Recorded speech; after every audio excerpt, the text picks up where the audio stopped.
You're listening to the Marketing Funnel Show, episode number 77. Do you ever feel like you're pouring your heart, soul, and brain cells into amazing content that seems to be lost in some dark, dusty corner of the interwebs? Well, let's talk about how you can easily change that in today's show.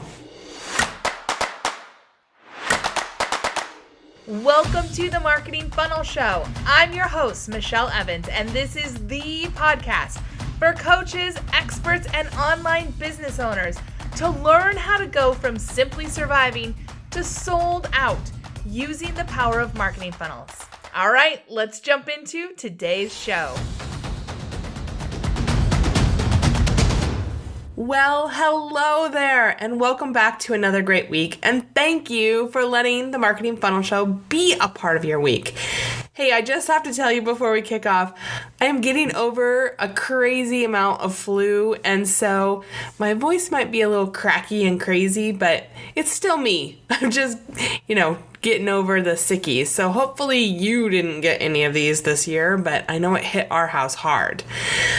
All right, so let's jump in. I am so glad that you let me be a part of your week, and I want to ask, have you become a subscriber yet? It is so easy to do from wherever you're listening to this show right now, so that you never ever miss an episode. Well, let's go ahead and dive into today's show and talk about a topic that most online business owners find really, really challenging. And that's creating content that doesn't get lost in the deep, dark, forgotten corners of the interwebs. So I have been seeing, I see this all the time, but in the last probably 2 months, I've seen a lot of people in Facebook groups, in various Facebook groups I'm in, say things like, I spend all this time creating content that no one ever reads. How do I get people to pay attention to my stuff? I've also seen people say stuff like, how do I get the word out about, who I am, what I stand for, what I believe in? How can I attract the right people to me? And then I've also heard people say stuff like, what kind of content should I create? Well, the truth is that you and we are busy people, right? And all these people in these Facebook groups that are talking about, these content creation challenges, they're busy people too. We don't have time to waste on creating a bunch of content like a blog post or 10 videos, podcasts, or anything else that just sits there taking up space that nobody ever sees. That is so frustrating. We need our content to work, and we need it to work hard for us. We need it to connect with our audience. We need our content to go beyond just an email and a social media post once. Wouldn't you agree? We spend the time to create valuable content so that it can be of use and not just so it checks a box and is, an update on our site, right? It's frustrating when you know that you have amazing content, that you have really valuable articles, freebies, podcasts, videos, tutorials, resources, and more, but you're just not getting the traffic to see it. And the big question becomes, how do I keep my content from being a huge waste of time that ends up helping no one? Well, this is something that a lot of people struggle with, and it's I see comments and questions in Facebook groups all the time. I'm sure you have too. And you know what? Even the pros, the professionals struggle with this. So HubSpot, if you don't know HubSpot, it's a fancy marketing software for medium to bigger companies. And they did a survey of content marketers. So these are people who show up at least 40 hours a week and whose job it is to create content all day, every day. That is all that they're responsible for. And even 65% of these professionals whose job it is to create content, they're still challenged when it comes to understanding what type of content are effective and which types aren't, and how to get it in front of their audiences. So, hello, if the majority of these professionals who get paid to come into work and create content and probably have training in this, if the majority of them have a problem, is it any wonder that you and I have trouble with this too? No. But let me give you some insight into what I've done to turn this around for me and my business. And it's funny because I was talking with a client last week who made kind of an offhand comment. We were talking about his content strategy and he said, "Hey, Michelle, you know what? I know that content is easy for you, but it's just not easy for me at all." That completely took me by surprise. But then I realized that this client of mine had zero clue about how tough content marketing had been for me for years and years and years.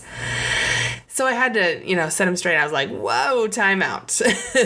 I've got some strategies and I've got some tips to make this easier. This is not something that just came easy to me. And so I shared these strategies and tips with him, and now I'm going to share them with you. And let me be real here, because content marketing is something that I struggled with for years and years and years. And now I've found a way to not only make it useful, but create content that continues to make an impact for years to come. So I know, the time that I put into creating this podcast episode, I can keep using it for a long time. It's not like a one and done thing. In fact, this is part of the reason I love marketing funnels so much, but we'll get to that in a little bit. First, let me share my philosophy on content marketing with you. And I think that I originally got this from Derek Halpern from Social Triggers. Like way back in 2013, I took he had a blogging course. I can't remember what it's called. But he had a guest blogging course back then, and I took it back then, and I remember he said that writing your blog post is only 20% of what it takes to get it out there. Once the blog post is done, that's when the real work begins. And I remember when he said that, I was like, say what? Because it would take me forever to create a blog post. I mean, I'm talking like 2-3 days to create a blog post. I was so stuck in perfectionistic mode. And so when he said that, creating the post itself is only 20% of the work, 80% of it comes after that, I was like, oh my gosh, I'm going to be able to get one blog post done every 6 or 7 weeks. This is crazy. But eventually I figured it out, and it really came down to these 3 things. It's the 3 R's of content marketing that I use in my business. And the 3 R's are these: reuse, recycle, and repurpose. And I'd love for you to write those 3 R's down on a sticky note and put them in front of you whenever you're creating content. Because I gotta be honest, Derek, I'm pretty sure that he's the one that said that 20% is just creating content, but he's right. Creating the content is actually just the small part of the whole cycle here. And the rest of the cycle, I really like this reuse, recycle, repurpose that I've really put into my business, because it gives me a broader way to think about the content I'm creating. I'm not just writing to myself, or I'm not just talking to myself. I'm creating the content that I create with a purpose. And the purpose is I want to know where I can reuse it, recycle it, and repurpose it. And so let's talk about what this means. And again, write these down, keep them in front of you whenever you're creating content, so that you have this idea of, okay, I'm going to create content that I can reuse, recycle, and repurpose. All right, let's dive into reuse. Because, look, if you always create content that you only use once, you're missing a massive opportunity. Even content creators that stay up on current events reuse old content. I mean, think about things like celebrity magazines or the gossipy celebrity TV shows, the blogs and whatnot, that have to stay totally current with the latest happenings. They will often go into their archives to pull out older stories, to pull out older footage, to pull out pictures, to pull out quotes, to pull out videos, and they link to that old content too, right? And my guess is that your topic is much more evergreen and much more forgiving, meaning that what you read about or talk about or do a video about today will probably still be relevant a year or two from now, maybe even longer. And this is where a marketing funnel really comes in. Listen, there are a lot of approaches to doing marketing funnels. A lot of approaches. Some approaches are all about how fast can I get into your wallet. That's not me, and I hope it's not you either, because I really believe that that way is dying off as people look for more real and honest connections. And it's not that I'm afraid of sales, and I don't think you probably are either. I mean, we're in business, we need to serve people. But in truth, I want anyone who buys from me to find a win-win situation. I want them to hire me or to buy Build Your Funnel Bootcamp totally committed to the work that goes into a marketing funnel and Facebook ads if they hire me for that, with the intention of helping their audience. Because that's my approach. I believe that a marketing funnel is about helping my audience grow first and foremost, helping them solve a problem, helping them see that there's a better way to grow their business, whatever you help your audience with, helping them understand if I'm the right person to continue working with them. And yes, 100% sales opportunities definitely come up. But first I want to help them, and I want them to say, yeah, tell me more. Yes, I want more of this. And you know what a great way to help your audience is to create content that you can easily reuse at every step of your marketing funnel. Recently, just as a total example, my 11-year-old daughter, Gabriella, she decided to join a slow pitch softball team. And she's like, Mom, will you please be my coach? And I played very competitive year-round fast pitch softball growing up. I absolutely love softball. Yet it's been a lot of years since I played, and my daughter isn't playing fast pitch. She's doing rec league slow pitch. And because my daughter Gabriella isn't the super competitive type, she wanted to do slow pitch with her friends. They want to be a team. They want to have their team jerseys and their jackets and their cheers, and they want to come together, have fun, have 11-year-old play dates where they're having fun, they're playing a game together, and hopefully they're winning. And so I had to learn how to teach these girls the skills that they needed to win without resorting to the crazy competitive stuff that I'd grown up with, where, we practice, probably at least 4 days a week, all year round, and played tournament after tournament after tournament. Like, my daughter's just not into that, and that's fine. I would never make her be into that. And so, what I did is I became a freebie hunter. Yeah, those people that everyone loves to hate. Well, I was recently one of them. You see, I needed to find resources out there to help me teach these softball skills to these girls, most of them who'd never had a mitt in their hand, never thrown a ball, didn't know how to bat. And I was like, oh boy, I need to really break these down. So as a freebie hunter, the person that everybody loves to hate, I was out there looking for resources to help me. Like, how do I teach the basic mechanics of batting to a girl that is so awkwardly backwards and crazy, and make it fun and engaging, and make these girls want to come back and play in a fun, no pressure way. And I have to be honest, it was kind of hard for me, because I was like, wow, I've got girls that are all backwards and all wrong, and how do I teach this? And I have to tell you, I came across a lot of stuff out there. But eventually I came across Coach Becky Wittenberg. Coach Becky is, or maybe was, I'm not sure, a fast pitch softball coach at UCLA. She had a bunch of how-to videos on YouTube, and she has a whole website with blog posts that showed me that Coach Becky could really solve my problem. Even though she does fast pitch, I can't use her pitching stuff, but she had so many amazing ways to break down the skills and the drills that I needed to do into fun, engaging, and effective practices. And she would break it down by skill level, by age level, by all sorts of stuff. And Coach Becky has an amazing marketing funnel, and it just keeps solving my problems. In fact, just yesterday, I bought a whole nother packet of stuff from her. And, she started off small. She started off with complete softball practice planners. It was amazing. She had a full softball practice all mapped out with drills and more by skill level. In fact, I think I got 25 different practices that she had broken down by skill and drills and all that stuff. That made my life amazing. Suddenly I didn't have to be like, oh my gosh, what am I going to do with these kids?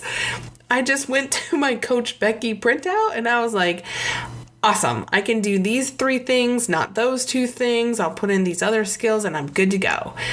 So I have to tell you, I started off buying one softball planner for $7. And then she upsold me, I think it was $47 for the next product bundle that included not just full practices, but specific groupings like infield skills and drills, batting skills and drills, running skills and drills, and all these things. I was totally hooked. I was slapping my credit card down faster than you can imagine.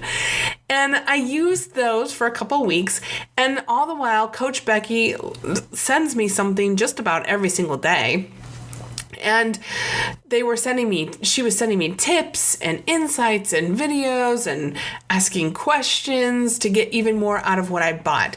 And every single email was linking back to a blog post or a video or something that she had done.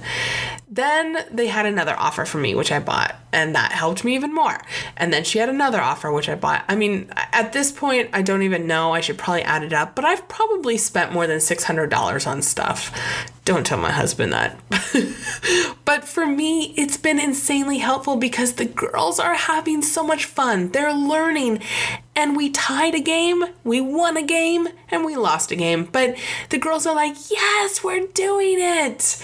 When many of them, just a few weeks ago, had never picked up a bat or a ball or held a mitt. They're afraid of the ball being thrown at them. And we won a game. So Coach Becky is helping me tremendously. She's helping me bond with my daughter. She's helping me connect more with the girls on the team. It's awesome. And the reason that I kept buying from Coach Becky, even though I started off with one little tiny $7 offer, is that her marketing funnel keeps anticipating my needs. She knows what it's like to be a coach and to try to grow a team. So she keeps offering me tips and tricks and actually helping me become a better coach by showing me things I didn't even know that I didn't know, right? She had one tip, for example, that was how to keep your girls really engaged, break them up into different skill levels, and then have each group go through and do a different thing so that, the girls who are fast runners, if you're doing a running drill, put the fast runners together so that nobody's discouraged and feeling like they can't do it. And you put your slower runners together. And I have to be honest, it's such a simple tip, but I had never thought of it. And when I did it, my girls were more engaged because they didn't feel like, oh, everybody's better than me and I'm just the slow one. I had the slow ones together and they were all slow together and they all felt great about what they did. And that's awesome. And I have to be honest, it's all done with her evergreen content. I don't think there's a single thing in her marketing funnel that is new. This is just when you enter her marketing funnel, this is what you get. And some of her videos have been on YouTube for 7 or 8 years, yet they still keep working because A, it's totally evergreen, B, I'm new to her and her community, and C, the problems that she's solving for me are the same as what she's probably helped hundreds or thousands of other coaches with. I have no idea. And I'll link to one of Coach Becky's YouTube videos and to her website in today's show notes. So you can see what I'm talking about. It's simple. It's straightforward. It's not rocket science, and it's definitely not trickery. Coach Becky is simply solving a problem for me, staying in contact with me, making offers when it makes sense, and she made it easier and easier and easier for me to solve my problem, and then she just kept anticipating more problems that I'd need to solve. Simple and brilliant. And I gotta be honest, she keeps reusing that same content over and over and over. That's the best part for her business, right? So why did I tell you that story? Because you, my friend, you can do the exact same thing. You simply need to know the problems that your audience has and create a journey for them to go on. Just like Coach Becky created a journey for me to go on as a coach, you need to create a journey for your audience to go on and just create content at each step in that journey that'll help them. So a question for you, are you creating content that helps your audience solve an issue? Are you creating content that can be used and reused for years to come? Do you know the journey that your people are on? What are those things that your audience struggles with? If not, start thinking about content that solves an issue for your audience and how you can reuse that in your marketing funnel. This is really, like, if you get nothing else out of today's episode, if you just think about that journey that your audience goes on and what kind of content you can create at each step of the journey, you will be so far ahead of where you are right now in terms of getting people to engage and find your content helpful. It'll be amazing. And honestly, go look at Coach Becky, even if you're not into softball or baseball or whatever, because it's brilliant and it's simple and it's not hard at all. She just knows the journey that I'm on, and she's just one step ahead of me in that journey, offering me resources and tools. And you can do the same thing. Okay, the next R is recycle. Look, this one's simple. You've got to keep recycling your content. When you create a blog post, a podcast, a video, or any other content, you're doing yourself, your audience, and your business a huge disservice if you only talk about it the day or the week that it's new, right?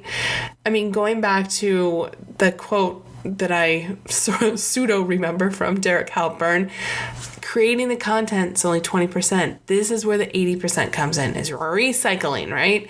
You got to get a system in place to recycle that content over and over again.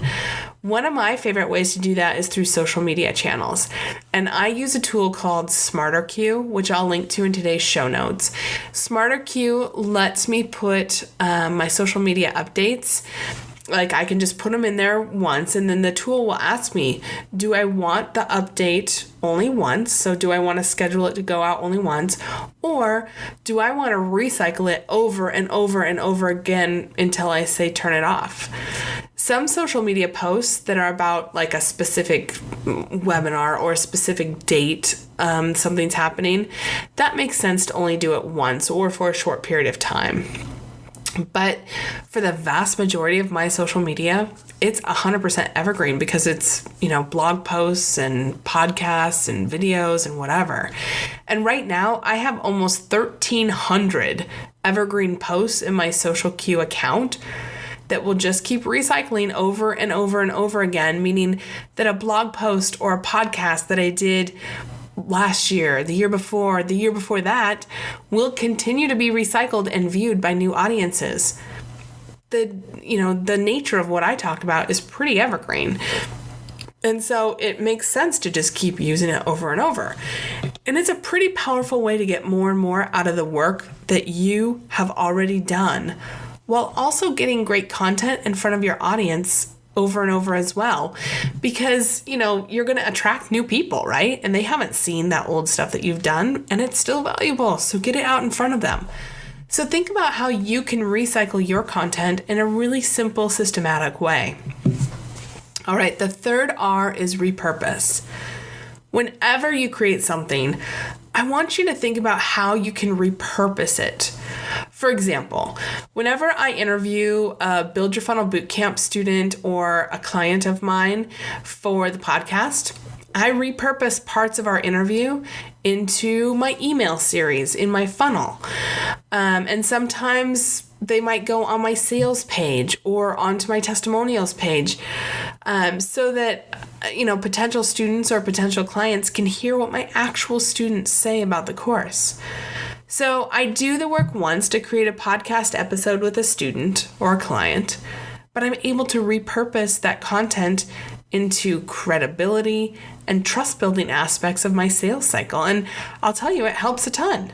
Not only do I have a great podcast that can, I can share with my audience with the story, but I have these little snippets that I can use all over the place in my marketing funnels and on my sales pages and on my website and whatever. And that's just one small example.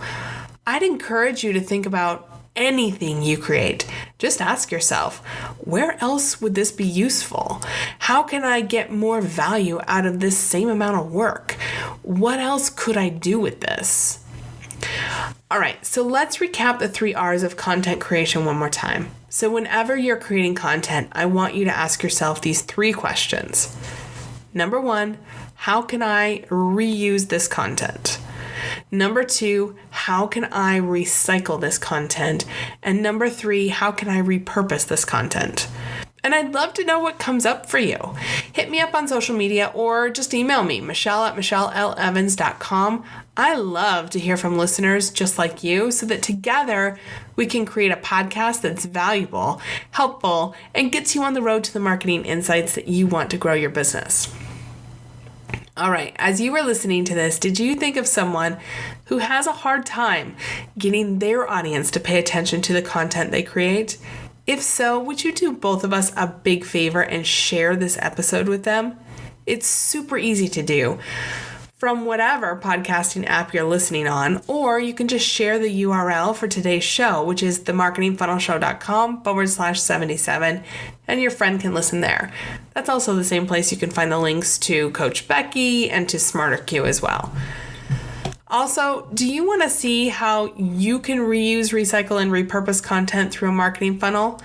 You are invited to find out which marketing funnel is right to grow your business. Just go to michellelevans.com/quiz to take the quick quiz, and I'll show you exactly how to get started.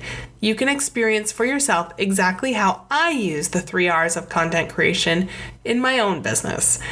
Get some ideas so that you can put them together into your business into a way that really works for you and your audience. All right, I hope you have a really amazing week, and I'll see you back here next week. Same time, same place on another great episode of The Marketing Funnel Show. See you then.